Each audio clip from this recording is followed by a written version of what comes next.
equations. Is your guys' something? Yeah. Okay, good. That's weird.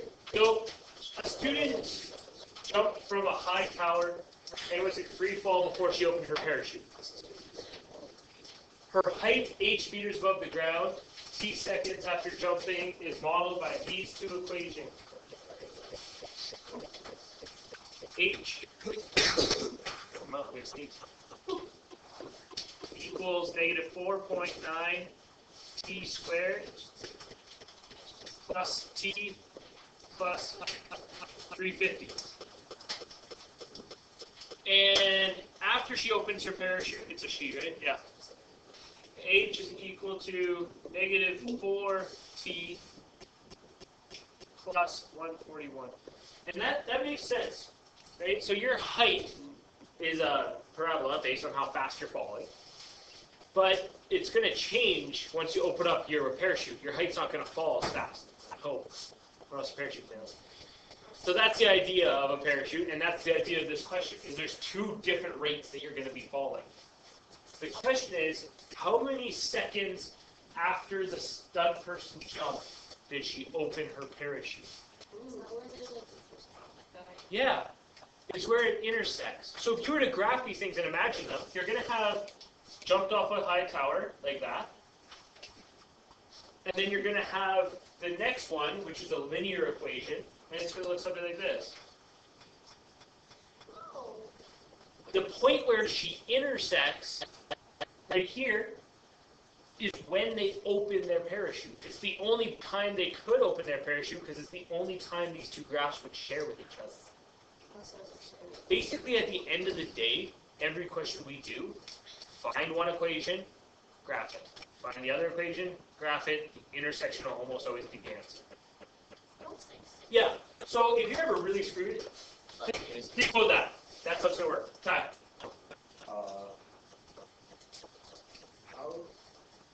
It starts at one point. Okay, so we'll go back to our graph. My graph is really small. It's a problem. So you're chick up here. You're going to jump off a building. You're going to fall like this. And die. Well, you would die. If you hit the ground, you die. Right? If you followed that pathway, you would die. But you don't follow that pathway because at some point you open your parachute and now your height doesn't fall as fast. So your height evens out kind of like that.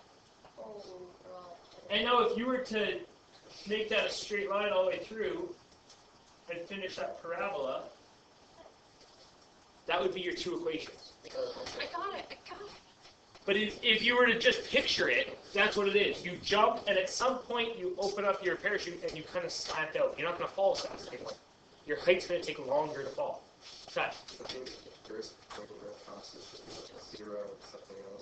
The first point that it should cross, it'll be somewhere over here in the negatives.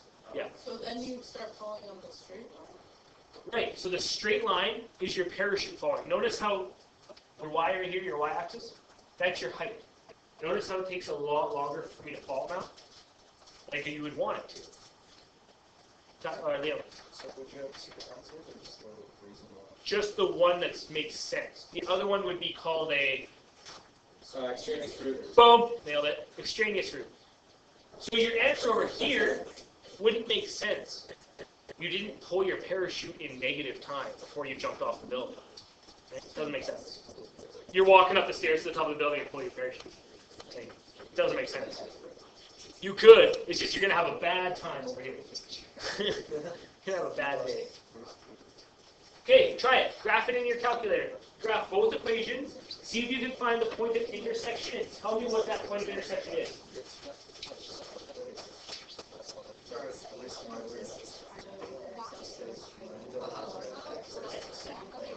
That's a good point. I didn't say H is your Y. H is your Y. Graph it in your calculator. When you think you have an answer, put your hand up. Julie, what's your point? Yeah, that they intersect. X is 7.061. Okay, we'll say 7.1. And then Y is 107.8. Okay, confirm your answer with on the board. Whenever you're done. Give me the one that makes sense. Okay, the intersection that she wrote was 7.1, 112.8. Yeah, I got Climbing the it. buildings for church, you know. Where do you put your windows at? Zoom. My window is blocked. Everything's 0. Let's talk about that. Just wait. Let's talk about windows. Listen, M-Dog. I'm going to give you a hint on your window. Okay. Your Y maximum is going to be 350. If you look at your equation, that's your y-intercept, and that's your starting point for jumping off the building. So that makes a lot of sense. Your x maximum. Think about it in context. How far would it take you to fall 350 meters? I don't know, 10 seconds. So I would guess 10 seconds to start. And then if you can't see it, then adjust it. Your minimums, you don't need negative time. So make x minimum 0, and you don't need negative ground. So make y minimum 0. And that should give you just a nice little picture of your first quadrant, where you see only one intersection. Perfect. Is everyone happy with that answer? 7.1, 112.8. That's the intersection point. Pardon? Yeah, just take the quadrant that matters. Okay. I'll come up there. We're going to say that answer is correct. 7.1, 112.8. Okay. Josh. How many seconds after the stud person after the stud person jumped, did she open her parachute? Why is it 7.1? You're right.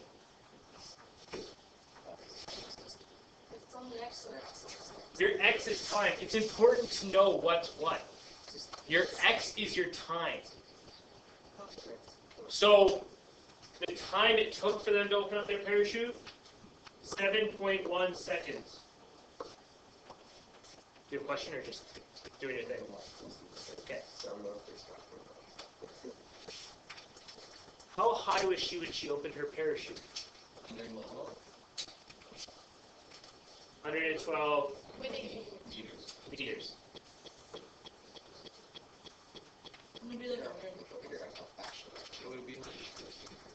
It says nearest 10. Soccer.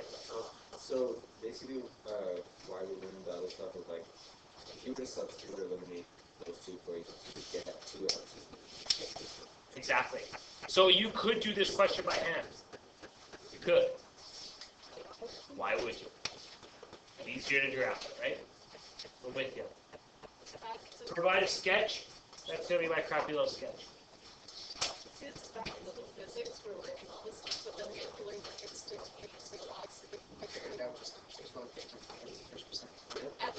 Right there. You know you're actually doing calculus when you do that? So calculus is all about being on a tangent. Back to math. So from the roof of a building that's 50 meters tall, a tennis ball is thrown downward at an initial speed of 10 meters per second. This keeps happening to us. It's useless. It's not useful information. They put it in there because it makes your equation make sense. Because it actually ends up right In the middle of Oh, I don't have my equation. Yeah. But can you just like So H? Yeah. you could. Unless you have two equations, really just completely apart. Unless you get a question where, like, in the question, they change your equation. So, they're on a roof that's 50 tall, right? Here's your equation. They go 30 meters up the building and throw it off. You would need to know how to change that equation. You just make it 30. Right, but if you didn't read the equation, you wouldn't know that. I'm saying still read the question. Like, make sure you read the question, just in case they throw something. The other thing is H equals.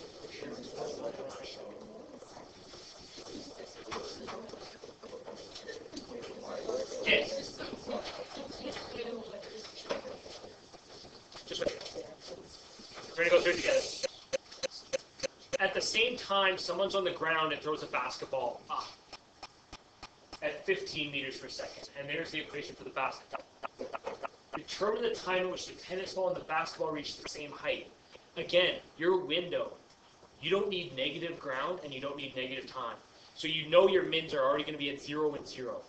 What would be a good maximum? Why did you pick 50? The building's 50 meters tall, so make your Y maximum 50. What would be a good X maximum? 10 is a good default. 10 is a great default. And if you find out that you only end up using a little portion of your graph, then move your min in. So you would change your min to like 7 or something like that. But I'm going to say 10. I have no idea what this graph looks like. But whoever threw the ball off the roof, it probably looks like that. And whoever's on the ground and throws it up, it looks like this. Yeah, no, that's not accurate. Because that makes sense. The ball off the roof, the height's going to keep going down, and it's going to go down in a parabola figure because we have a parabola.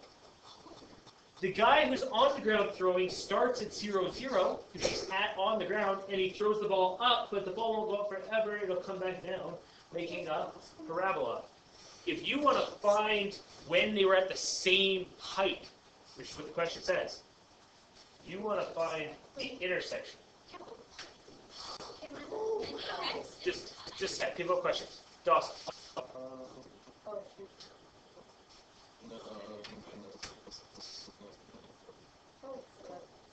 Okay. Embo, you had a question? Okay. So you find that intersection. Try it in your calculator right now. Does anybody have an answer for me? Ty, what's your answer? 2 Yeah. 10.4. That should be your intersection.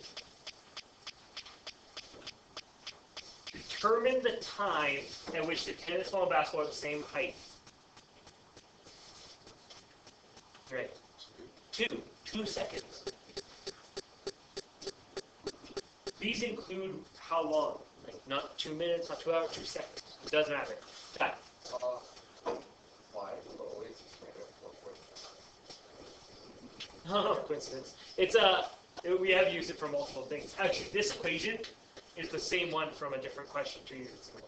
It's the same equation, different context. They're equations that we know that work out nicely. So why keep like it'll be a different answer every time, right? So we're just working with it in different ways. What is the height in the ball's feet? 10.4. Provide a sketch.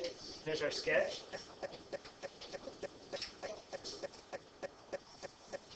Where do the values A, B, and C come from? What was that? Just wait. A comes from the fact that it's falling. B is the initial speed. C is the initial placement. No, that probably won't come up again, but I do want you to understand it because it's something we've been screwing up. We keep taking this 10 meters per second and we keep plugging it in places. We need to stop doing that. C is where you started from. So you started 50 meters up in the air, so you threw it off the 50-meter tower. Look at the other one. Does it make sense? 4.9, that's your power of gravity bringing it back down. 15 meters per second, that's your initial velocity, plus 0. You started on the ground. I want you to see that it actually makes sense. There's a reason why we use numbers that we use, and there's a reason why they're in the spots there. They wouldn't be touching the ground if you throw it up. Yeah, that's true. It would start at like. It would start at however tall you were, probably. That is technically true. We'll pretend that he did this and threw it right off the ground.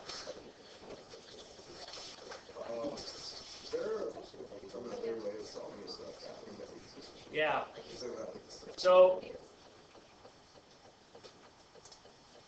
if you wanted to solve this without graphing, am I good to erase all this? Okay, what you would do, elimination works really nicely for us. So you would set it up one on top of each other. Oh, I erased the formula. With h equals negative 4.9 t squared plus 10 t plus 50 minus. Thank you. And the other one was h equals minus 4.9 t squared 15t. If you had these two equations,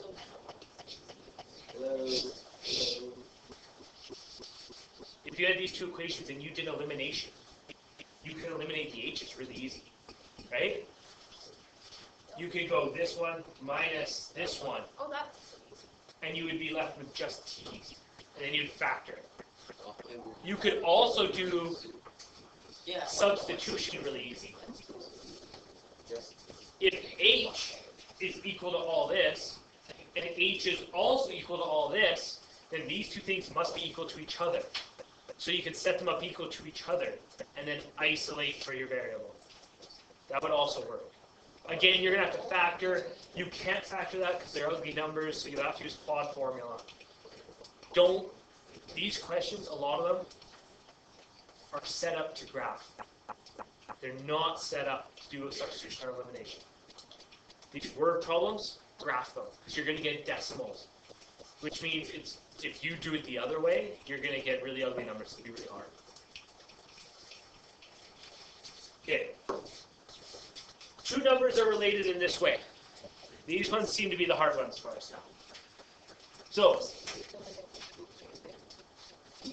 when you read these sentences, read them once, then come back to it, go slow, and build it while you're reading it. So, 2 times the first number, subtract 5 is equal to the second number. Okay, I have 2 numbers, x and y. Go all the way through and go slow. 2 times the first number. Which one's the first number? Yeah, it doesn't matter which one you pick as long as it stays the first number. So we're going to say x is the first number. So 2 times x. Subtract 5. Minus 5. Is equal to the second number. Equals 5. It's not hard if you go slow. If you read the whole thing, it sounds like jibber jabber. It really does. You read it and you just kind of go, what? Go slow and build it while you're reading. The next one.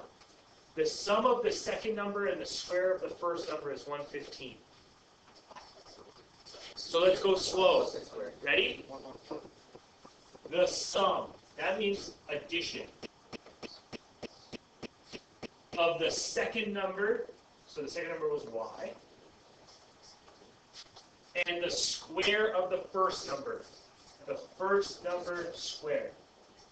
Square of the first number is equal to 115. I've been doing math for a very long time and I'm pretty good at it. I still do these questions this way. It's the best way to do it. It's foolproof. It makes confusing things easy. If you read that and you're not a little bit confused, then good on you. I read that in one fluent sentence and I'm lost. I have to do that.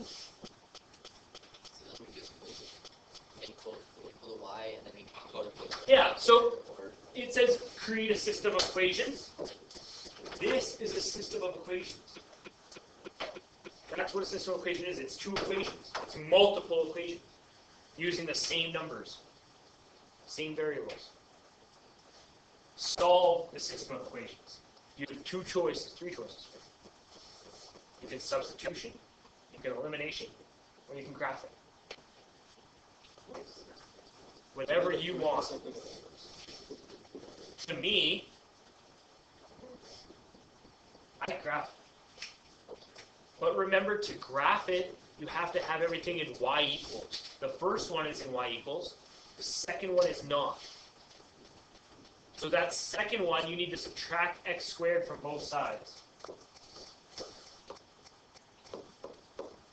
So now you have y is equal to 115 minus x squared. Graph equation 1, graph equation 2, and find the intersections. You're going to have two of them. You're going to have two intersections. So make sure you have a window that can see two intersections. Yes, sir. When you have one, put your hand up. One intersection. Remember, what's one of the solutions? Just so. Okay. But now, what's another solution? Where do we go first one? All the words. Oh, wait. Even get them both if you get the same. Yeah, get them both. I got negative 10 and negative 25, but then that didn't really work. Okay, let's see what other people get. Because I didn't graph it. There should be two solutions. I got They just- I got the other one. What's the other one? I got negative 12 and negative 29. I got the Which window was, because mine's still. Oh, I know what I did. 40 and 90. If I look at these things, my y max is going to be around 115.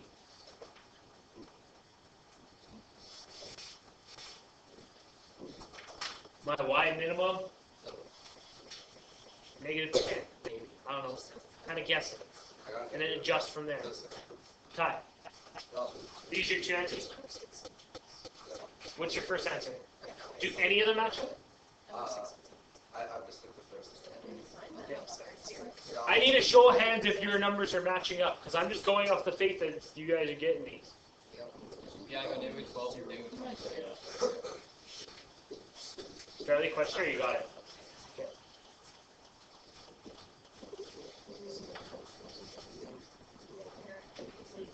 These questions and these style of questions are definitely going to be on your test. Is that pretty much the majority of the test? Maddie. If we were going to do substitution, Yeah. would we have to get rid of the squared on top of the x? Let's do substitution. Okay, let's go through it, because it's been a little while. It was last week, and this is a good time to like apply substitution. Tyrese. Yeah, I'll help you in a minute. I'm gonna help out a couple people. Put everything at the squared. Okay. Hi. Appropriate window, and I'm going to go through this again, so please listen if you're having trouble with your window. If I look at my second equation, y equals 115 minus x squared, where's my y-intercept at that one? So I would put my y max at about 115. I look at my second equation, where's my y-intercept of that? Negative 5. So I would probably also the y-intercept of like negative 10, just a little bit below it. I would put everything at 50, obviously. Yeah, and like I said, I'm guessing. I don't know what a good window is for this. And then my x's, I'm going to go 10 and 10, or maybe 20 and 20. Okay, solve through substitution, if it said that. Yes. First step. In one of your equations, isolate for one of the variables. It doesn't matter which equation, it doesn't matter which variable. Equation 1 is already isolated for a variable. Y is all by itself.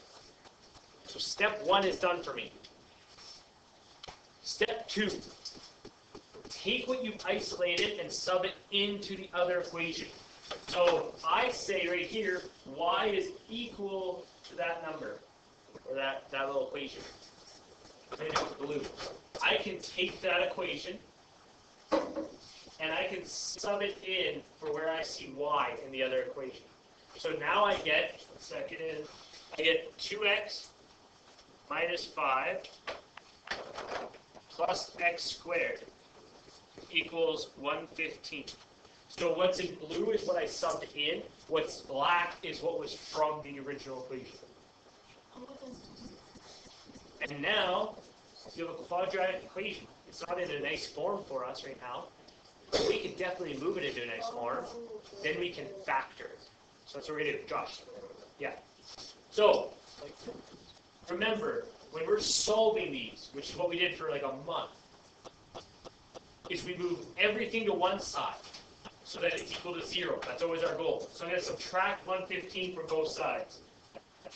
I have x squared plus 2x minus 120 is equal to 0. I also rearranged it so that it's in x squared plus x plus the constant. You're going to factor that. Diamond method. Two things that multiply to be 120 and add to be 2 are 12 and negative 10. So my factors are x plus 12, x minus 10. That's for 1. What values of x make sense? Negative 12. Negative 12 and 10. You now have to take each one of those numbers and sub it back into one of the original equations to get your y. Remember, whatever you sub in matches up with your y. So if I take 10 and I sub it into this first equation, 10 times 2 is 20, minus 5 is 15. So y is equal to 15 when x is equal to 10. So your first point is 10, 15. Do the same thing for your other point. When x is negative 12 times 2 is negative 24, minus 5 more, negative 29. When x is negative 12, y is negative 29. And those are your two answers. A lot longer, but it worked.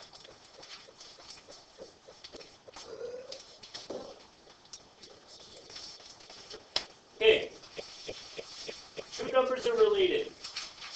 This is a multiple choice question. Yeah, it's the question at the end of the day is going to be, which one models this properly? If you want to do multiple choice test questions well, this is my opinion, ignore the answers. Try to see if you can't get your own answer, and then look at the answers and try to compare it back. And then if you're ever stuck, then you go into your okay, I'm going to try canceling off answers that can't make sense, and then you use your strategies. But to start every multiple choice question, I usually just get rid of the answers. So the sum of the first number and the square of the second number is 18. That's a lot of jibber jabber. Go through slowly. The sum of the first number, so I have addition, and my first number is by itself. So x plus something. It's my first number, and it's the sum of something. And the square of the second number, y squared, is equal to 18. Is 18. That's your first equation. Second equation, do the same thing. The difference is subtraction. The difference between the square of the second number, so square of the second number, and twice the first number, 2x, is 12.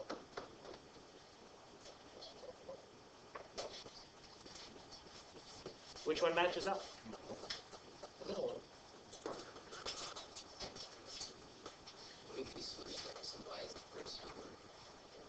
Still matches up. Yeah, so if you chose y as your first number, which that'd be a crazy thing to do, but that's fine, you would have gotten y plus x squared equals 18. That's still fine, because they didn't define what the first number was and what the second number was. So your system equation is the same, they use different letters. That's all it is. You may. Everybody good with that? Taking questions like that and building your equation is definitely a skill that we're going to test, for sure. I took it out of the last unit because I thought it was just going to be too much.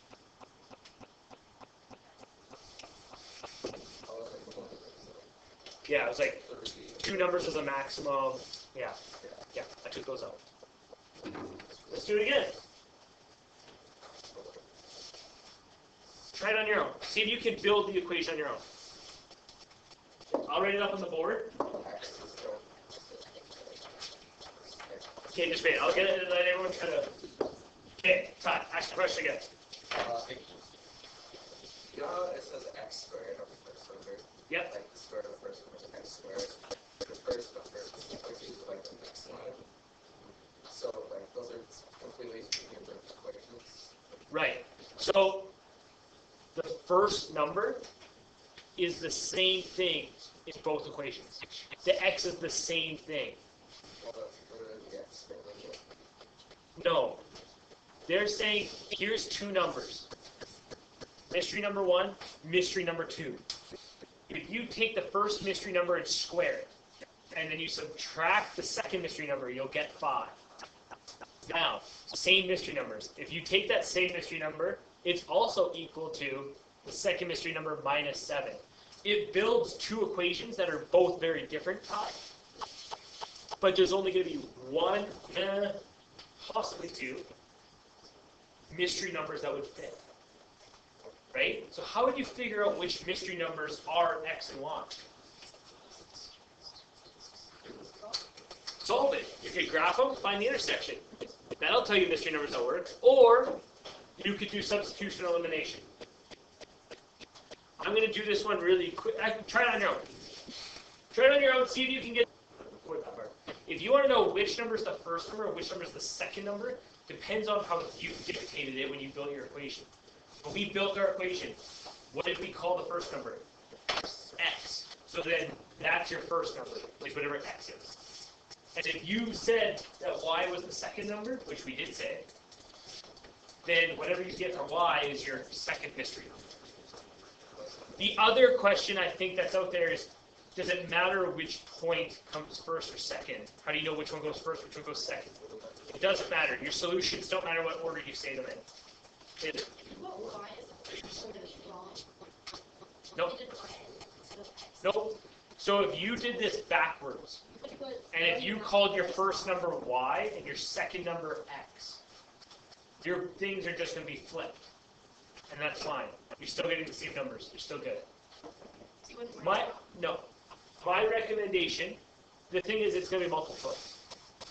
Right? So your answer wouldn't show up. Yeah. If it's ever talking first and second number, make x first, make y second. It technically doesn't matter. On a written question, it wouldn't matter. Multiple choice, that's the system where you're usually going to follow. Lennon.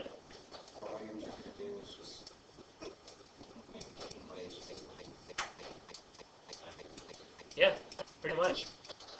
It's not hard, right? And if you want to graph it, if you want to do a graphing calculator, and you're really good with your graphing calculator, that's fine. But you can do all this without it. Like I just did it without it, probably faster than some people who graphed it. Some of the equations are built. Yeah, but some of the equations are they're built really nicely for you to just be able to plug them in and go. Like this one is built, it's already isolated. Like it's nice to just work with. If you do like a how you have to have like your y's would cancel out. Yeah. That way, but you have to put it so that it's like y equals. That's a great question. When we're talking, there's two things I want to mention about elimination. If you're doing elimination, your stuff has to be on the same side. So if you have an x plus a y is equal to a constant, the other equation has to be in that exact same format.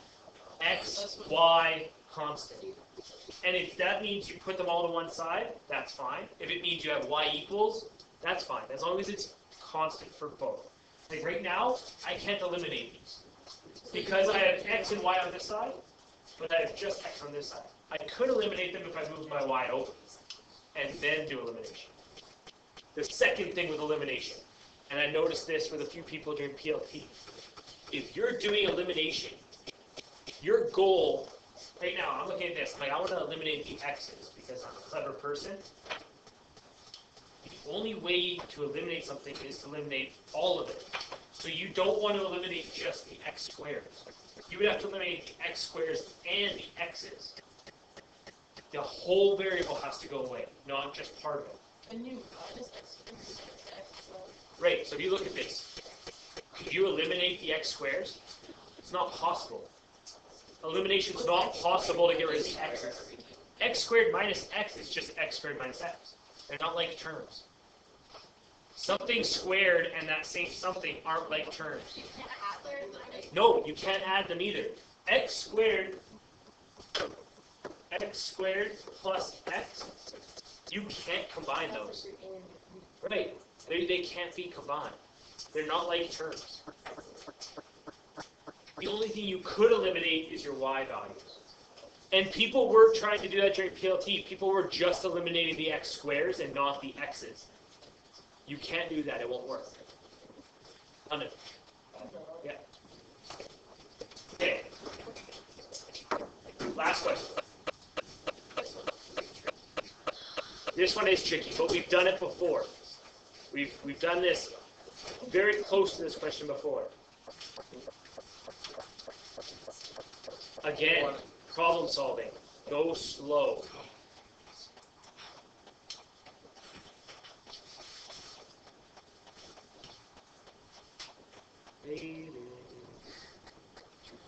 Thank you.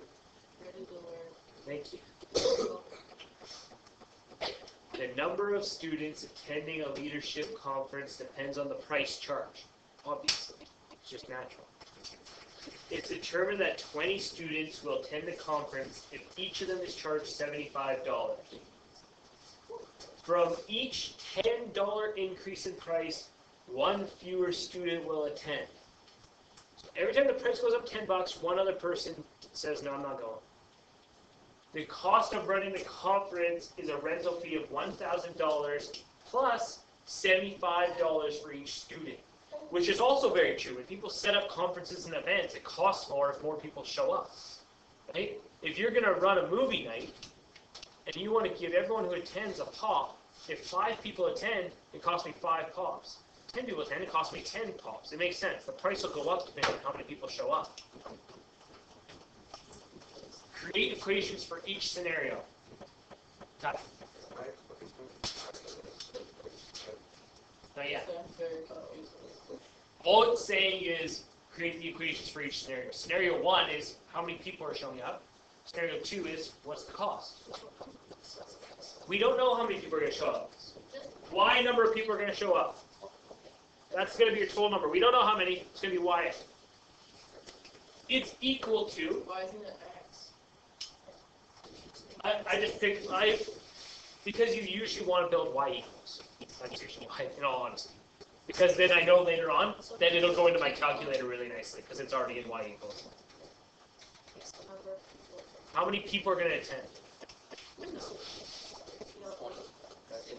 20 people 20 minus 1. minus every time you increase it by $10. So minus 1x. Because every time that goes up, one less person will show up. So minus 1 times x. Wait, so why would it be like so?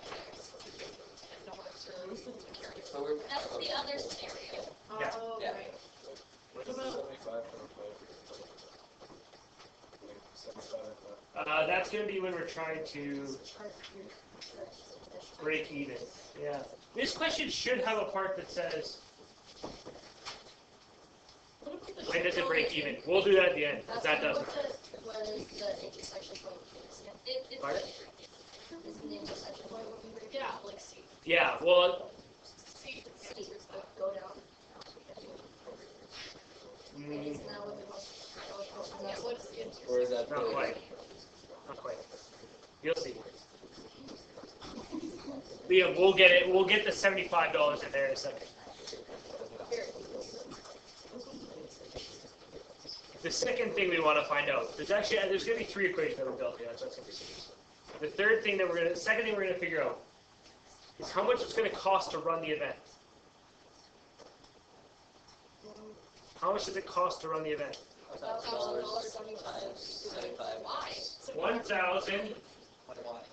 That's why it's plus. times the number of people that showed up. No. Why is it times? I'm asking the cost of it. It'd be plus 75. It's going to be plus 75 Y. 75 Oh my y. goodness. equals what? That's going to be the cost. So the cost is equal to that. What is X equal? So where is X was the number of increases in price. For every time it went up $10, so from each $10 increase. So X is every $10 increase. What is $10? Just read. We're going to build the third one. That's what I said earlier. Emily.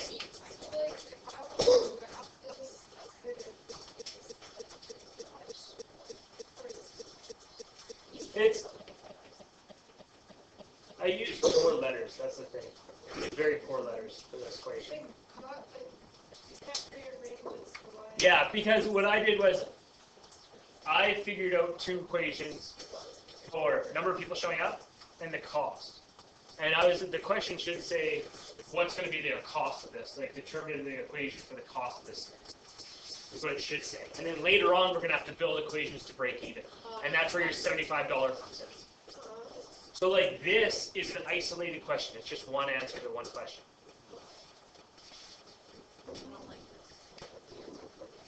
You could then sketch it pretty easy. Just draw it out, right? Do we only need two equations? Yep. You could draw. We're going to need to create a new equation when we actually try to solve for the break-even point. Oh, no. So that's going to be our issue, is that this is right here.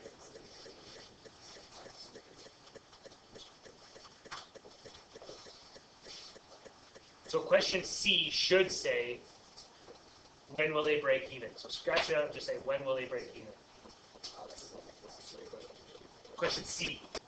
Question C should just be, when will they break even? So scratch it out. Scratch it out and write, when will they break even? Yeah, but I'm so confused about, like, Yeah, I'm still kind of the first two. How do you sketch it? How do you sketch it? Yeah, one's X, one's cost. That you can't make. You could sketch them, yeah, they would be sketched separately. They'd be separate things. Yeah. Yeah, don't worry about it. The question's out of order, so I must have taken this from somewhere else. Because these questions aren't right. That's why I should say what's the break-even point. So I must have lost it at some point. I don't know how I lost equations on other questions and mixed up questions on other questions. Okay. Okay, so my X is one less student. One less student for every increase in price. 75Y is how many students attend. Why don't we have 75X? Yeah. Because it's not, all I asked for was what's the cost of the event going to be. That's what I asked you. It doesn't say that, that's what I asked you. But you still have to think about it. It's making me more confused about having Y. Okay, you could do, X. if you want to feel better about it, you could go 75 times 20 minus X. Yeah. Yeah, that's the same thing. 20 minus X is Y. I don't know. Because X students, you got like a legend saying like X equals students. No, because in the first But equation, you, we already this is how many students are attending. and that's I was saying cost for how many students are. So what is X Yes. equal? Your cost is dependent on how many students attend. I thought it cost was just 20. I thought it was just. No. no cost. You have to adjust it for how many kids are showing up. You have to.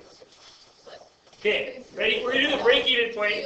If you're lost right now, we're going to hit the reset button on the break-even point so it'll make sense. Like, are Maybe follow closer attention. Some people are a little lost there that I know we're on their phones because I'm watching them on their phones. And they're talking while I'm talking. It'll help if you pay attention for the whole question. We're going to find the break-even point. That's where cost equals revenue. No. Where cost equals revenue. What is revenue equal to? how much you make? How much you make, right? So revenue is equal to, what's the price going to be? $1,000?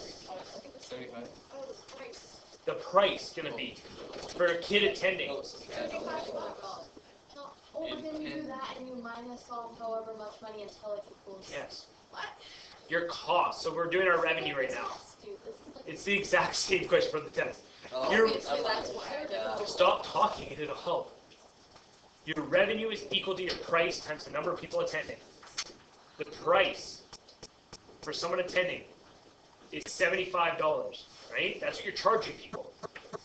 It's $75 plus every increase that you do. I don't know how many that is. We're going to do some number of increases. and each increase is $10. So plus, should say 10. I'm going to rewrite that nicer for you. Plus 10.